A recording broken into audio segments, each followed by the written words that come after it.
So here on this slide, you can see now the overall concept of my Class AB amplifier I will implement with you now.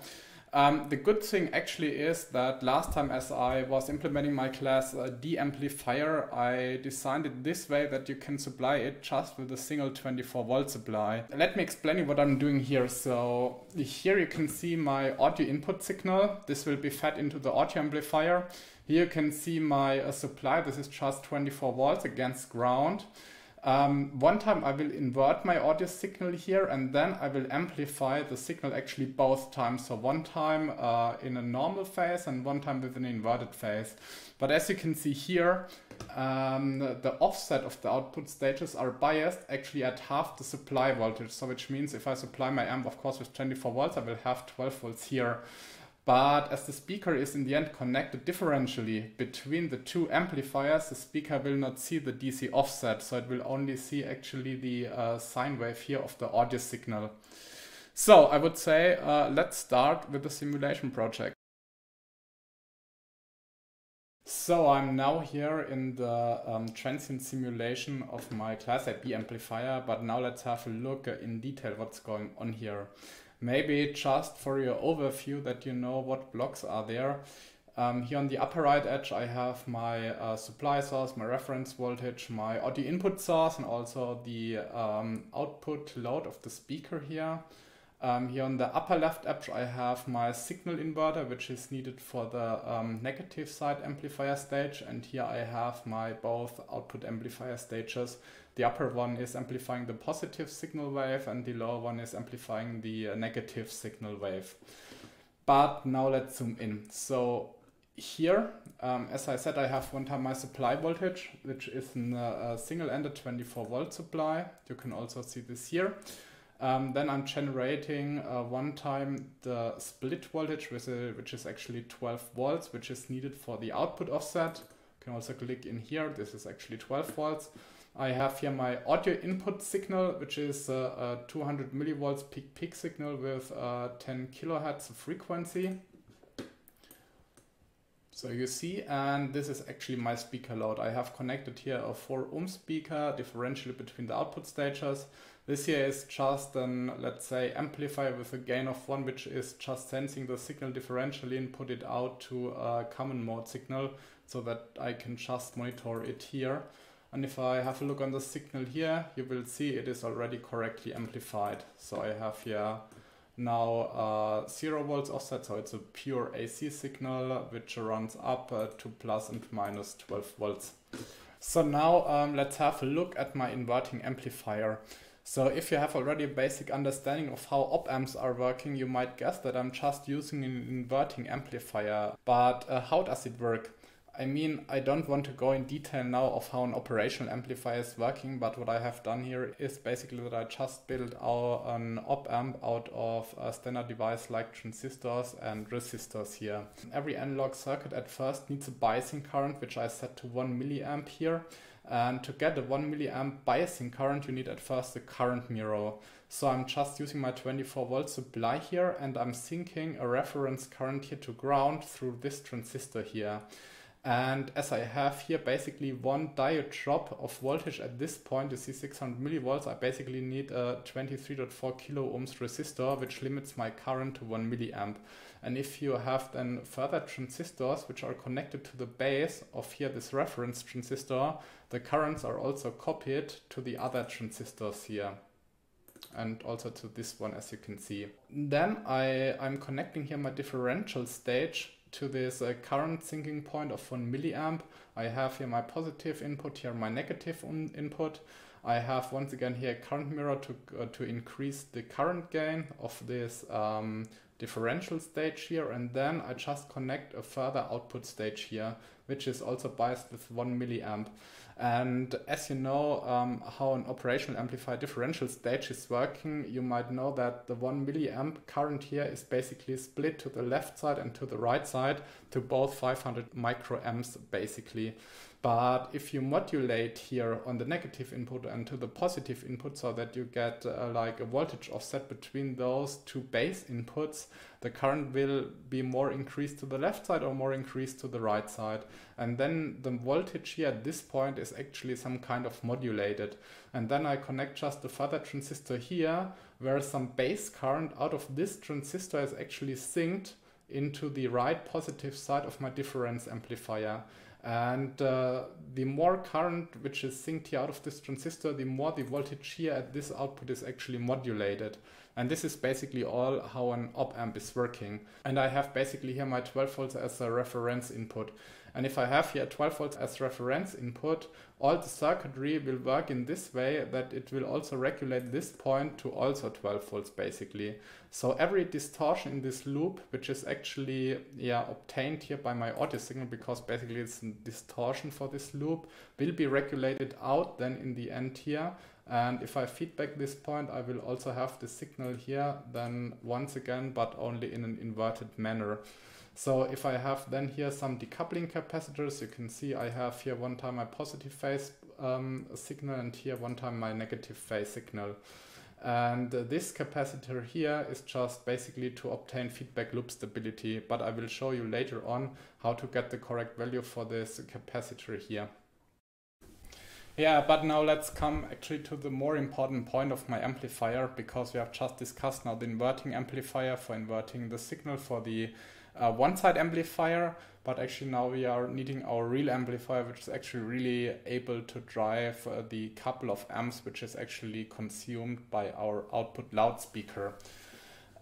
Here I have my amplifier now 2 times, because actually I'm amplifying my signal one time in a positive phase and one time here, as you can see, in the negative phase. And the speaker is basically connected differentially between the output of this amplifier and to the output of this amplifier. But now let's have a look of how it works in detail. So also the power amplifier is basically just, let's say, a big operational amplifier which has an inverting configuration. So it just works also as an inverted amplifier where you inject your main signal and you get an inverted output signal. But the main difference is basically that it can just drive a lot of amps of output current. So you see here now I have 3 stages. This is also my difference stage, similar compared to the op-amp above. Then I have here one time my first amplification stage, and this is actually the stage for driving the output. My difference amplifier stage, as in the op-amp above, needs a biasing current, which is here 1 milliamp, as you can see here. But this time I did not use a standard current mirror, I was using here a Wilson current mirror. The good thing is basically that a Wilson current mirror is basically quite more accurate to the copied current than a standard current mirror. The only thing what you have to think about is that at this point you have basically 2 diode drops of voltage here at this point. So you also have to decrease the value of this resistor here to 22.8 kilo ohms, that you get like 1 milliamps of reference current running here. And then you also get 1 milliamp of current running here. And then you have basically just your positive input also here, which I set to 12 volts reference offset. And here I have the summing node on the negative input of one time my feedback signal and my audio input signal. Here I have also once again my current mirror for increasing the current gain here inside the difference amplifier. And then here the output, similar like the inverting amplifier above, is just connected to the next stage here, where I just also have here a PNP transistor. But this time I set the reference current running here to 10 milliamps. The only thing why I did it is because in the end you have to drive the output like a couple of amps, and then you have to increase actually the maximum current which can be synced from stage to stage more or less. So I did now increase to 10 milliamps this time, and yeah, here basically the current is synced at this point. Then I have here my PNP, and depending on the sync current here out of this base, actually it will modulate then the voltage here at this point. And here at this stage then I can connect my output stage. So I have here a cyclic pair, which is actually more or less a virtual NPN. The reason why I did it is that this is a very high current transistor, and also this is a very high current transistor, but the higher the current capability of the transistor is, the less current gain you basically have. But the transistors must be able to be driven with maximum 10 milliamps of current, so which can be synced to this stage here. So I have basically the Sigley pair configuration, which is more or less some kind of Darlington pair, but not the same. But you can say that this is actually acting like an NPN transistor, where your total current gain is basically the current gain of this transistor multiplied by the current gain of this transistor. And here on the low side, of course, the same. And then it is modulating the voltage here, and from both transistors the currents are synced into this stage, and then also the voltage modulated here on the output in the end, depending on the synced currents. But now you might wonder what this device here is, because the most critical point actually on the output stage is that you are coming to some point where the current to the output is one time running inside here to the amplifier, that it can be synced by the low side transistor here, or that the current here is running outside of the amplifier, which is then actually running out of this transistor here. And then you have some, let's say, zero crossing point of the currents, where you have some distortion when the currents are actually changing its sign. So you need some quiescent current inside this stage, which can be set basically by this circuitry here. This circuitry is actually behaving like a configurable diode, and I just set it more or less to 2 times diode drop. So I basically have like 1.2 volt drop between this point and this point here, and this is basically more or less exactly the same drop I have between this path here, which is actually a diode drop voltage, and basically between this path here, which is also basically a diode drop. And the higher the voltage drop here at this transistor is, the more quiescent current I will have on the output stage here. And I set it in this case to a quiescent current of roughly 150 milliamps. And I can also show you how you can set the current now. But to show you this, I have to set the signal to 0 volts, that I'm only on my DC operating point. Then I can also simulate it. And if you have a look here now, you can see that I have roughly 150 milliamps of quiescent current running through this and this. And if I have now this resistor here, which is basically my configuration resistor of this voltage drop here, I can increase or decrease basically my quiescent current. So if I set this, for example, to 1K,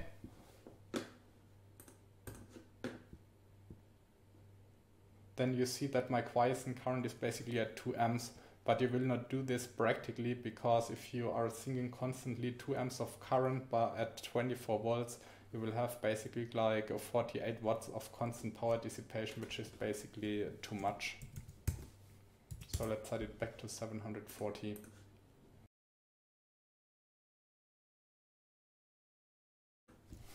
So the last thing we have now to think about is feedback loop stability, so that we don't have any ringing or swinging in our circuits. So we have one time to check the stability here for our signal inverter here, and one time we have to check the loop stability here for our main amplifier. And to obtain feedback loop stability, you can just do this with here putting in a compensation capacitor at this point here, or also at this point. But now let's check how you get the value. So to get an overview of the open loop gain in the phase, we have to do an AC simulation. Last time for the Class D amplifier, I put an, let's say standalone AC model, but I did it only because of this reason, because I had a switching circuitry, and you are not able to directly simulate the AC open loop gain in the phase, and actually in a PWM switching circuitry. So I had to abstract the PWM stage with a own gain stage and a delay stage. But this time, as we only have linear elements, we can do it just directly here. So I open, similar like the last time here, my feedback loop, where I just feedbacking here the summing signal of the input and the feedback signal here into the negative input of the op amp. And then I'm basically putting here a voltage source.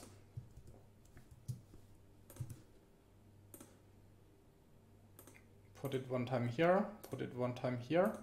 And then we are just modulating the whole circuitry in AC domain with, let's say, 100 millivolts. And then we are running our AC simulation. This takes a little bit of time. But now we can check the gain and the phase one time of this signal, one time of this signal. And then similar to the last time, we just need actually a division of basically the signal which is here in front of this voltage source and behind of this voltage source. So we are doing now add tracers and we are choosing the voltage before divided by the voltage behind. And then we get an overview here of the actually loop gain and loop phase. So I can click on here, putting this window to here, and then we can basically see that our 0 dB point is basically roughly about, let's say 500 kilohertz, and we have still a phase of a 70 degree, which is quite a lot. But I can also show you in case we are having a too less value, for example, of 1 picofarad at this point. Then you see we basically don't have any 0 dB point, and my phase is running totally crazy, so we could not work actually with this amplifier here. Let's try out maybe 220 picofarad.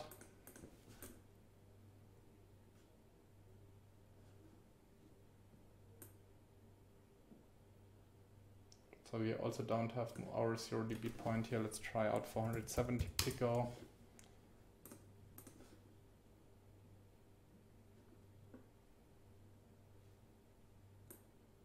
So you see now we have a dedicated 0 dB crossing, which is roughly at 800 kilohertz, and we would still have like 50 degree phase margin. So this would be also actually fine and should work also then in transient simulation, of course. And then also let's check once again our main output amplifier.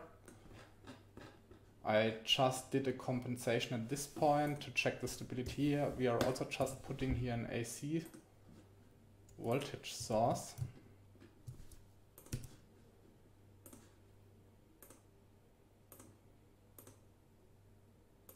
And let's also modulate it with, let's say, 100 millivolts.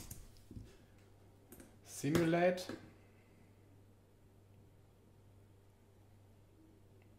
And then I'm also just taking the voltage here and the voltage here, and let's divide them.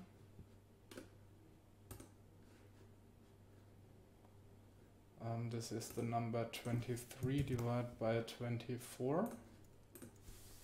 And then we also have our open loop gain and loop phase here of our main amplifier. And you see we have our 0 dB crossing now at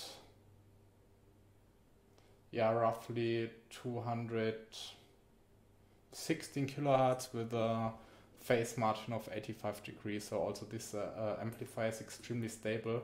We can also try out maybe a lower value from this capacitor here, for example, to 22 picofarad. Let's try it out.